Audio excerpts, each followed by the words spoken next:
Oh, Mr. 2K God.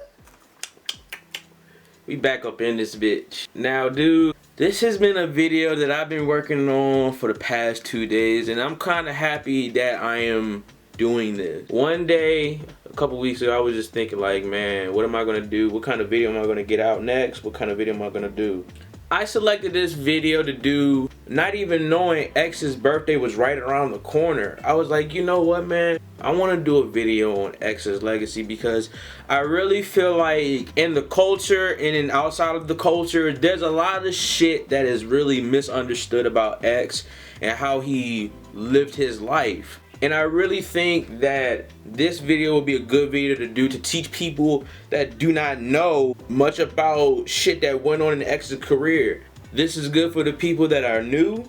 This is good for people that don't really understand much. All in all, just a great learning experience for most of the people that might be new X fans. Now, I'ma hold that topic for new fans at the end of the video, but right now what I will do is, let's go back in time. This be your boy, Mr. 2K God. I'ma just say this. Enjoy.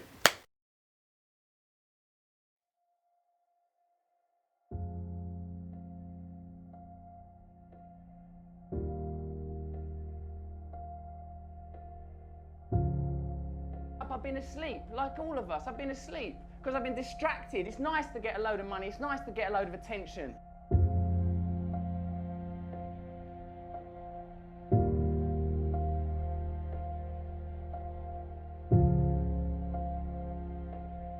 Went to bed last night, had all these ideas about how you're going to get up this morning. It's going to be different. Things are going to be different.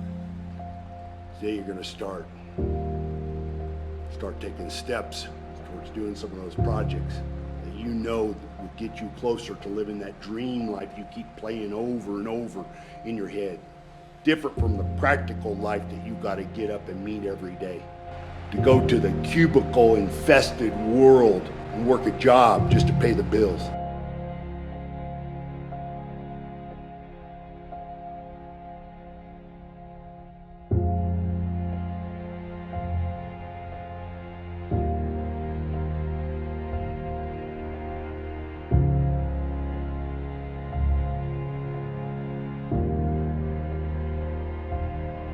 I don't like saying I wish I could've, you know? I don't like saying, oh, fuck, I was in that situation, what could I have done better? I'm gonna do what the fuck I want, when I want, because I'm gonna do what I could've, while I could've. And if I end up getting shot and killed for what the fuck I'm doing, or if I end up getting my ass beat at some point in time, or nigga, if shit get hard on me, it's cause I deserve it. That's point blank, period. Everybody will get a death. Everybody will get a death that is deserving. Everybody will get a life that is deserving. Everybody, you will get what the fuck you deserve. Karma. Point blank, period.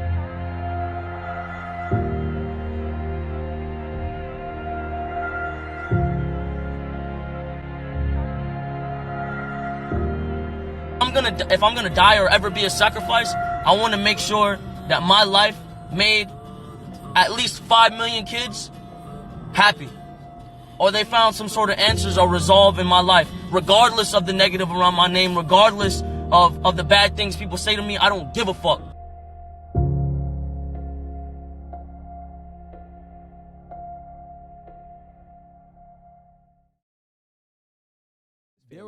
There was different eras of X. There is like black hair era, like when he just had regular hair. When I met him, you know, he was just coming up, just doing his thing, just coming up, just making music. You know what I mean? Then you had the blonde and black era when he had the half blonde, half black hair. And that's when, you know, when all the crazy stuff started happening with the allegations, with, you know what I'm saying, the trial, the shows, the riots, the Rob Stowe situation, just everything. Then it went to the transition where he was white haired X, where he first got the tree in the middle of his forehead and he shaved his eyebrows. That was like his evolving state.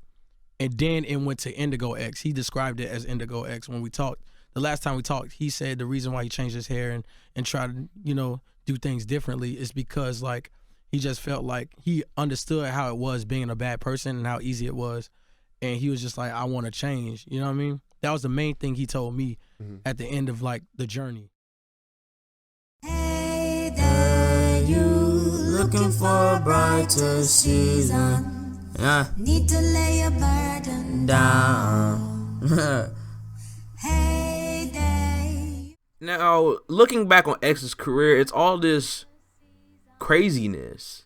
Not only craziness, but I mean, there's a lot of emotion in XXXTentacion's career. And I really feel like there's not really much respect that X gets. Before we even start, I want to tell you guys my short experiences of when I first heard and even seen X.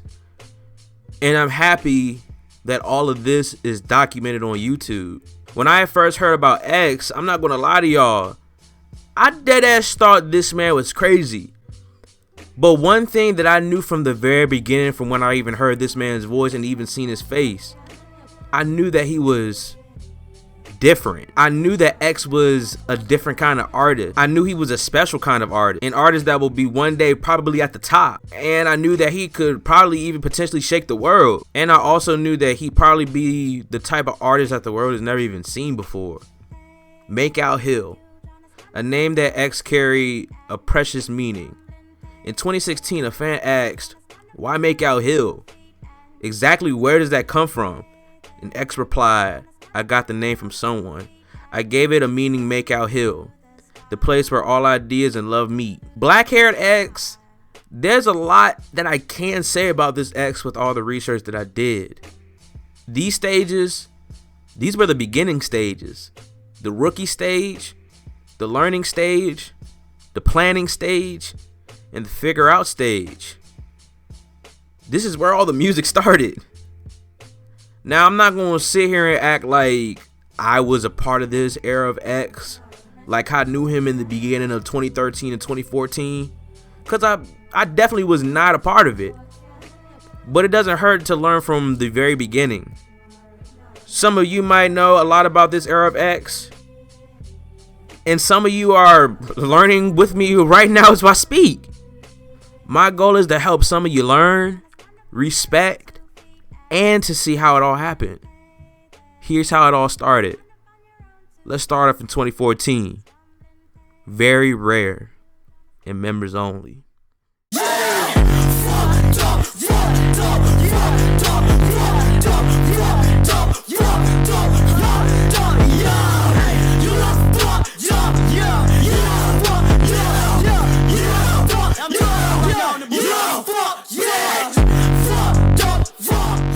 2014 was when Members Only at first started. X spends around 9 months to a year in a juvenile detention center for a gun possession charge. During the time, he met his friend, Ski Mask the Slump God. And when both of these guys met, that would lead into something bigger, which would change their lives forever. Members Only, a hip-hop collective group that formed in Broward County, Florida, which was originally a duo between X and Ski Mask the Slump God. Ski Mask the Slump God. That name rings a bell. A friend. A best friend. A loyal best friend. And the biggest thing of all, a brother. X and Ski met in a juvenile detention center, and from there, everything was basically history between them and their friendship. From choking out a gay guy in a jail cell, having fights, to freestyling with his best friend. That was the life of X and Ski Mask the Slump God in the juvie. Now, side note, Ski was never in Members Only. Let's go ahead and throw that all on the table right now. Ski was a part of Very Rare. But while I was doing my research, I couldn't find no damn information of Very Rare artists. Now I know the artists that are in Members Only, but who was in Very Rare? Leave a comment below. Do it now. Do it. After both of them being released from the juvenile detention center, the two of them will go on to collaborate on several projects, such as Members Only Volume 1 and Members Only Volume 2. You're not working hard, you're not dropping shit. I've been shopping on my homies, trapping on them sexy shit. Smoking dope, been like fuck a bro, been like fuck a hoe. Hey, fuck on your auntie, your mammy, your daughter. Superman, that pussy, she call me father. Pull up, she wetter than a hog. Shotty giving it, it's coming on cool. Shotty finished that she want for the pool. I come over, bitches, nothing to do. X full, not a crib, but I'm full. Molly baby in your mouth.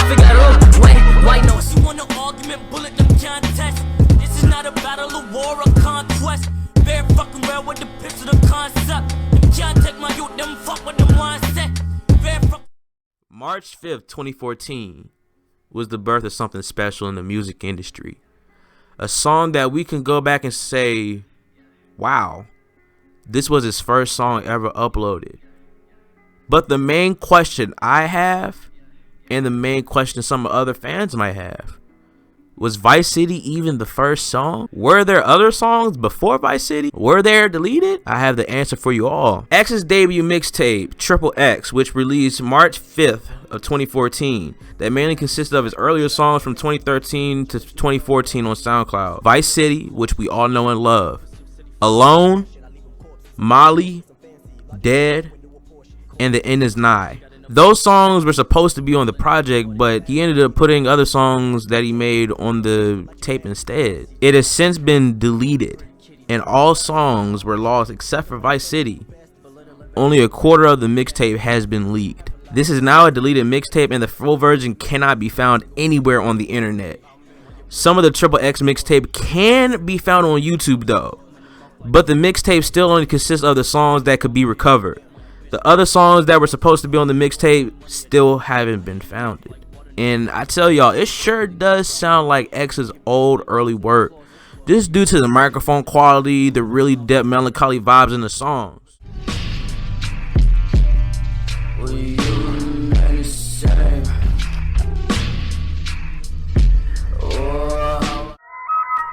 Into the depths of the dark, fear will swallow your heart. Bloodshed in the shed with this kettle burning red till your skin full of. Back in the bash, faster than Beverly. Me and Cassie with Cassidy in the passenger, packing the shovel, racking up bodies quicker than calories, salaries.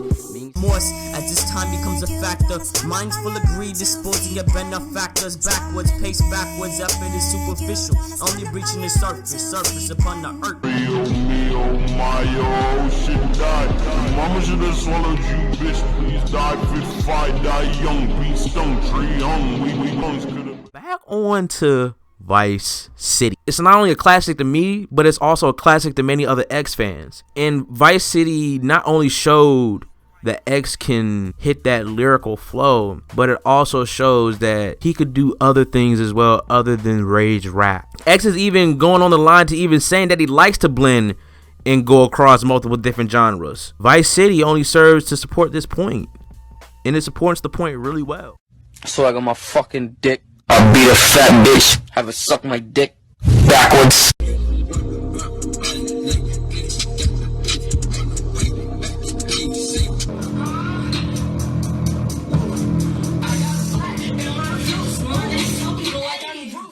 Ice Hotel, X's first EP, which was released May 11, 2014. Ice Hotel highlighted some of his rare material that is unavailable to most of the general public. But luckily, the full EP of Ice Hotel can be found on YouTube. Secure, ayy, couldn't love another at the same time. Ice cold, see my lover through the grapevine. Yeah, history, mystery, hate her, fuck him, what's meant to prophecy told that niggas would go. Get back for that wallet, no niggas with souls. Blade to your neck, dick in your throat. You rock for your niggas is. Niggas think I'm slipping like a flow wet butt. Bitch, that ain't the motherfucking truth. Boy, you better act like Shaq and try to dunk in my face, cause you know you don't know. X also has multiple different EPs that have either been deleted and or can be found on YouTube, such as the Ugly EP, The Fall, Heartbreak Hotel, Kids, It Wasn't Enough, and Willy Wonka Was a Child Murderer.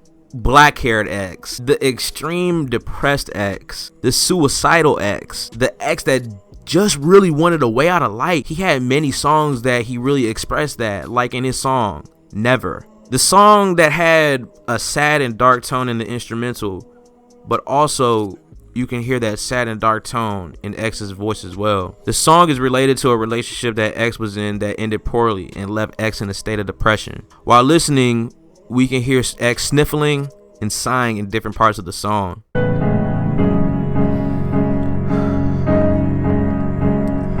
You, I, we die. It's so hard to take this. We also can't forget his other song, Wing Ridden Angel, which was from the point of view of a man who lost his girlfriend due to suicide. X would go on to say on Twitter that he wrote the song for the love of his life and that she cried. Bottle full of pills passed out on the curb. Sun brings heat in the chest won't sell. Loose like a necklace on my neck won't go. I was too slow cause I won't understand. Blood for your cries, count a penny for my sins. I was that kid that didn't say much, but like him not saying much made you want to know what the fuck he was thinking. So I'd be in the cut, and then when I'd say some shit, it'd be some weird shit. Like I'd say some crazy shit like, oh, I'm gonna beat the fuck out of you or some shit. Like I'd be the kid in the cut to like just get off on somebody. I'm usually the main one that pushes everybody to get like different shit. We go there and eat a nice big steak. This nigga always get a steak for no reason, bro. When you go to IHOP, get you a steak. Be fancy, baby. Outback Steakhouse? I have never. In all the times that I've gone out and eaten, I've never had Outback. I've had Fridays. I've had. Is it Tuesdays? They have it fucking Tuesdays too, right? Yeah. Fucking Legrand Huh. Legrand Huh fire. That's fire as fuck. Sabaros. I do not like Chipotle. I'm sorry. I don't know why people eat Chipotle. It makes you sorry. shit blood. The South Park episode is real. It makes you shit blood. If they want to sue me, but that shit make you shit blood. Fuck Chipotle. Fuck anybody that wants hella haters for this shit. Light-skinned niggas look like Chipotle bags. So I got this song that just touched 1 mil, so I'm gonna need everybody to show some love, because if you're not from Florida, all the way to Florida to this, so please, y'all boys in the back, at least come a little closer, please. Bring that! Hey, this is our last song, so if you get hit once, it's gonna be once, you feel me? So everybody, please, come a little closer, let's make a big ass fucking pile in this. Bring that ass in, let's go! It's real empty, I feel like I'm performing new one, fuck with me. So this song is called Look At Me. Hey. Come down, Smokey, come on, everybody come down. Pipe, y'all gonna enjoy this shit. I appreciate you, big dog, appreciate it. Alright, right now, shit. You ready? Hey, my life bitch, you was your mess. Hey, changing my dick in my dress. My bitch don't love me no more. Hey, she kill me out like bro. Hey, everybody come on.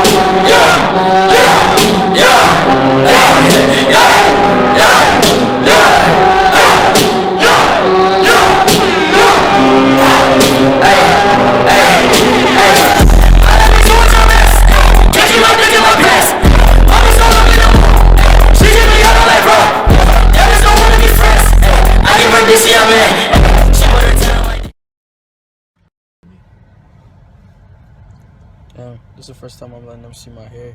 My hair probably look crazy. This shit gonna look crazy to people.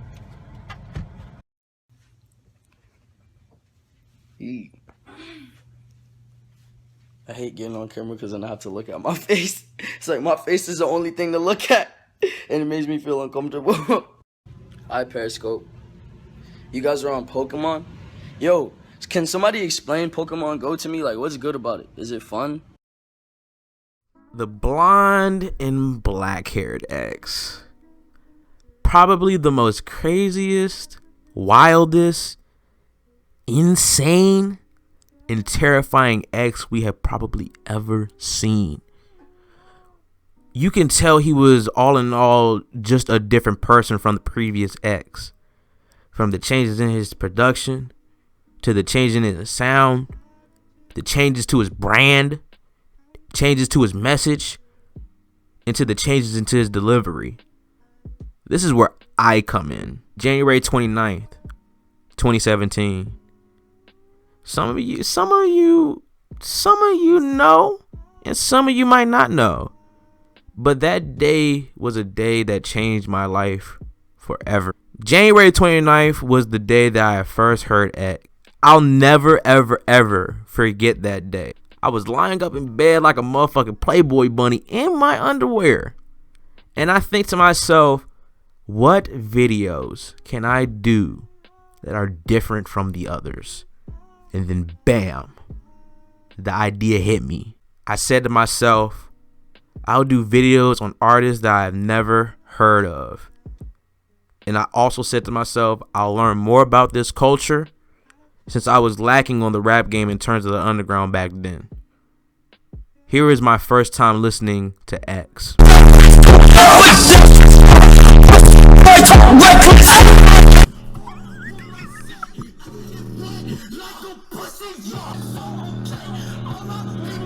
What? Holy fucking shit. That shit was so hardcore. That shit was so hardcore that they gave it the fucking hashtag alternative rock. And it wasn't even rock. What? What? What? What the fuck? What up with the change of events? This sound like that old school early 2000s R&B. The fuck? God damn. I just don't know anything yet. Like, so can someone give me help where did all of this, income come from? Like, where did all these listens come from? From an underground rapper from Pompano Beach and Lauderhill in South Florida, looking to get people to hear and feel his emotions, to Look at Me turning into a major hit after being released in December 31st of 2015, and then to Behind Bars in October of 2016 due to aggravated battery of a pregnant woman, domestic battery by strangulation, false imprisonment, and witness tampering. At this time, the Free X movement was worldwide because it was just a big deal. Because I know when I first heard, I was like, wow, this nigga might be crazy. I didn't know who to believe at the time. At that time, when I heard about the Free X movement, I didn't even know who X was. But at that point, X was going from underground to mainstream extremely quick while Behind Bars. Look at Me hit top 40 in the billboards. X signs a record deal with Empire while in prison. He was the most talked about name in the musical industry. It was like a tornado, a typhoon. The movement was so big, even Drake somehow got dragged into this mess. On January 28th of 2017, Drake previews his song KMT in one of his live performances from his playlist More Life. At the first listen, some fans were a bit iffy, like they had heard the flow and the sound before. Fans were comparing KMT and Look at Me due to Drake's tone of voice and flow sounding like X in KMT. Demon just got out of can. I gave my bro in advance. Love is just not in my plans. Can't keep my dick in my pants. My life is you is your mess. Ay, can't keep my dick in my pants. My bitch don't love me no more. Ay, she kicked me out on life, bro. March 26th, 2017. We all get our wishes granted. X had been released from prison, and the excitement around the world was real. For the fans and for the family. Then 3 days after that is when everyone got a piece of that crazy and out of control X. March 29th, 2017, the day X had his first interview out of jail on Miami 103.5, where he talks about himself, but also calls out Drake, which caused so much static at the time.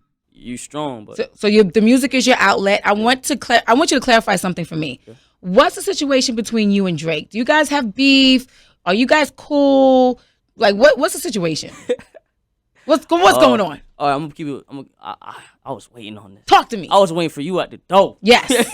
Bro, hit up a DJ that I fuck with. Who did? Drake. Okay. Drake hit up a DJ that I fuck with. You feel me? And bro told me,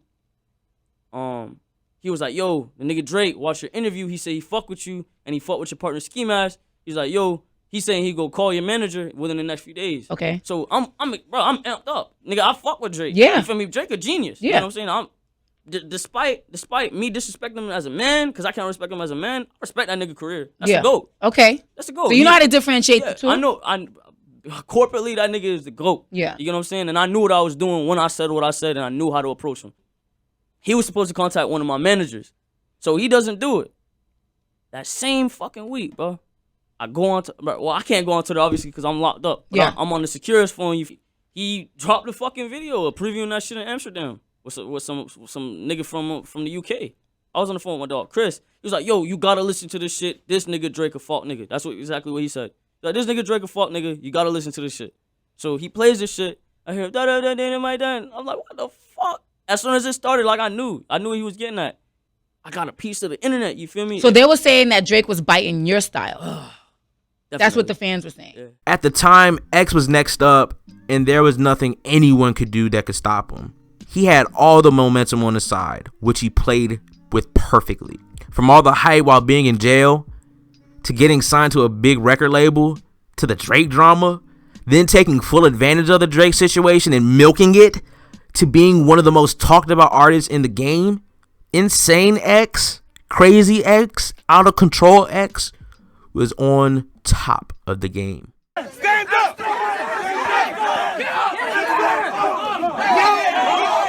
Hey, bro!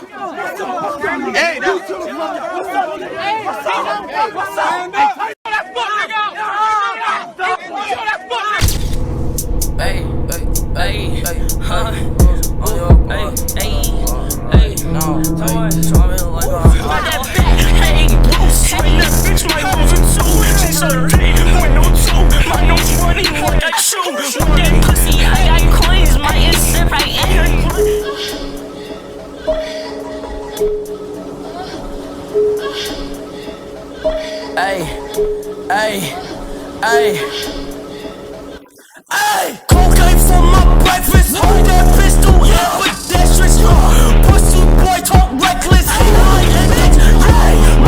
Riser, soldier, not a bitch.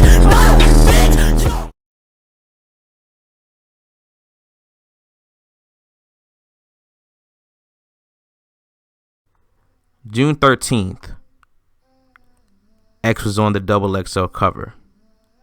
July 12th, his cipher for the cover was released.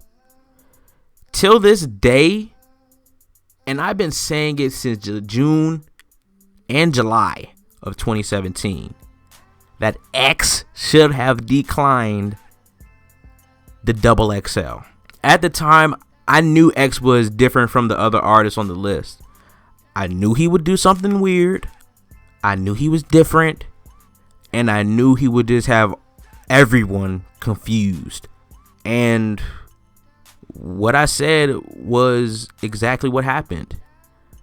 X's portion of the cipher pretty much went viral, but not for a good reason. People called him a psychopath. People called him weird, whack, creepy, a devil, a demon, a child of the devil.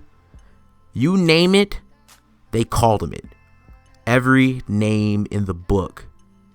You know why? Because he was different. They're all in the presence of, I am a murderer. I am a demon, the son of a serpent. What is your faith? What is your worth? Have you felt acknowledged? If I kill you now, will you go to heaven or hell you believe in? Death is approaching you. 30 seconds, think before lying and blood see. June 26th, Members Only Volume 3 was released, with various members from Members Only, such as Craig Zen, Kid Trunks, Ken Soul, Flyboy Tarantino, Rob Banks, Ski, Tankhead, and Wi-Fi's Funeral. The tape was just insane. From hits like Off the Wall to What an XXXTentacion, What's Up Bro, H2O, you name it, that tape pretty much had everything.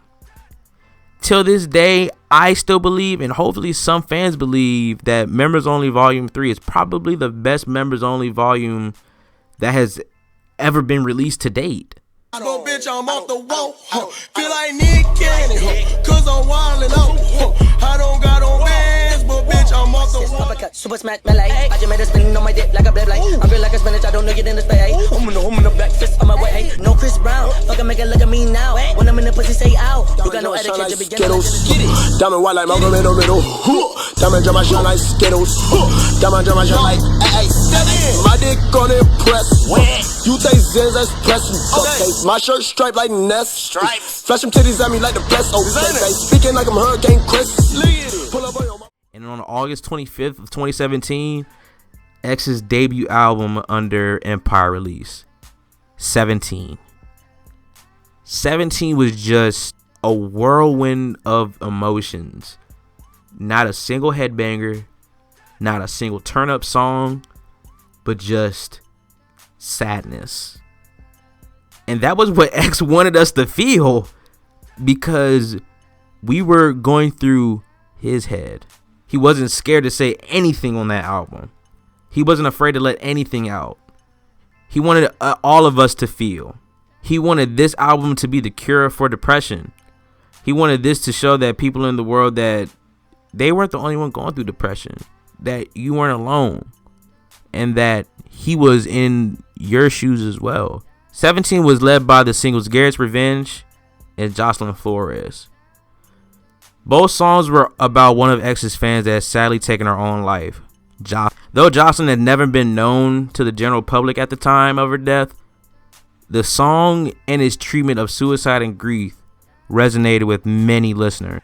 Another single that we all cannot forget, Fuck Love. When I first heard it, I loved that song so much. To the perfect chorus from Trippie Redd, then transitioning into X's verse where he talked about his love being snatched away from him, even though he gracefully asked for her to stay with him.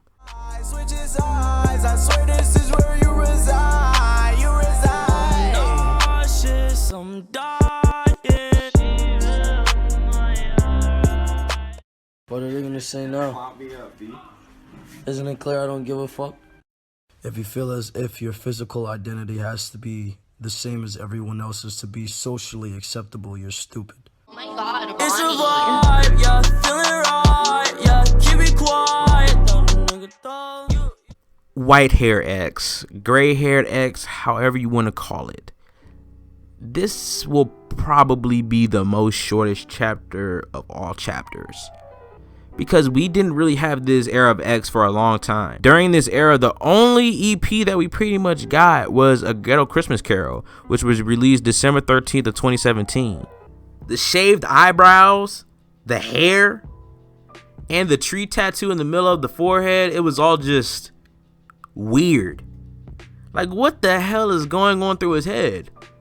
But knowing X, he explained the meaning behind it. He explained it better than anyone else could.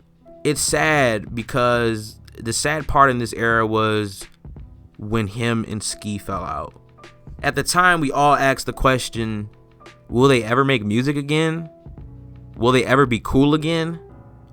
Will we ever see them on the same stage again? So many questions went in the air. But luckily, we got our answers in the months to come. All those chapters, 3 chapters, we're now at the final chapter, chapter 4, the Indigo era, which is where pretty much everything ends. And I don't want to go into too much depth with this era. I don't know why. I'm going to hint the key parts of this era right here. X showed us his growth, his maturity. He showed us love, happiness. He basically showed us in this final stage of his life, at the young age of 20, that pretty much anyone can change. And the crazy thing is, he did all of this shit in a short amount of time. During this Indigo series, or this Indigo era, he was able to repair his relationship with Ski. He was able to turn drama into something positive. Trippie Redd and 6ix9ine was going through that little shit, and then for some reason, I forget why Trippie brought X into it, but Trippie said X's name. And then X was basically like, you know, I don't wish nothing bad on those two, man. You know, it's nothing but positive vibes only. I don't want to be in none of that. I'm too busy spreading that positive energy. He didn't say not one bad thing about Trippie or about 6ix9ine when he got called out back then. During this Indigo era, we've pretty much gotten Question Mark, which did really, really, really, really, really good. In the song with Joey Badass, the nigga had a Spanish song. Like, that nigga was on fire, bruh. X was a SoundCloud legend, bro, and that is something we can mark on his name. And then March 26th, Sad hit the billboards. He made changes as well. Sad literally was one of X's most successful songs in terms of reaching certain charts on the Billboard. And then the situation with Spotify, them taking all of his music off due to all the allegations, the still everyone's talking about the damn situation with the ex-girlfriend. Like, that situation was literally going on for like a whole entire year, and that situation just wouldn't leave his light. And then of course Spotify put all his shit back onto the playlist. We seen his rough times, we seen his crazy times, we seen his intelligent times, we seen his growth and his mature times. He was really trying to make a fucking difference. That all came crashing down on that one day we all wish that never happened. His death showed me how dirty some people in the world could be as well. Talk shit about him, saying that they were happy that he died, saying that he deserved it, saying that he had it coming to him. But it seems that people forget that X was pretty fucking quiet throughout most of the year of 2018 up until he passed. People seem to forget the charity stuff that he did at the beginning of the year when he was giving out the PS4s to the kids, when he was giving away TV. And it's sad that people miss that side, but they're looking more at the bad more than the good. And that's why in this I did bring up him getting arrested and all this other stuff, because that's the stuff that deserves to be in shit like this. It can't be, everything in this can't be all perfect in the show that he had this glitz and glamour, all wonderful, 100% perfect life, because X's life was not perfect. No one's life is perfect. Like the week he died, that man planned to do a charity event in Florida, and then he passed. And it's like I said, like, I understand that he did some shitty things in his past. I understand that he said some shitty things in the past. But the fact of the matter is, you can't always bring up people's past over and over and over and over and over again when they're trying their hardest and their best to put that past behind them so they can move forward. Certain moments he wanted to end his own life, but it's sad that someone else ended his life while he was on the road to recovery.